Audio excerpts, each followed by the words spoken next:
दोस्तों ये मैगी, ये देखो सामने आप। तो हमें जो खींच लेके आई यहाँ पे, यही खींच लेके आई है कि ऐसा मौसम, ऐसी कैंप साइट और अपना खुद का खाना बनाना, सब कुछ तो यही है पहाड़ों में।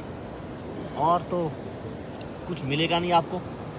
नेचर एंड व्यू और आपका शांत पीस, जो आप अब शहरों की लाइफ ऐसी भाग दौड़ वाली हो गई है कि अब लोग क्या करें, शांति चाह रहे हैं। तो यही शांति हम ढूंढने आए थे।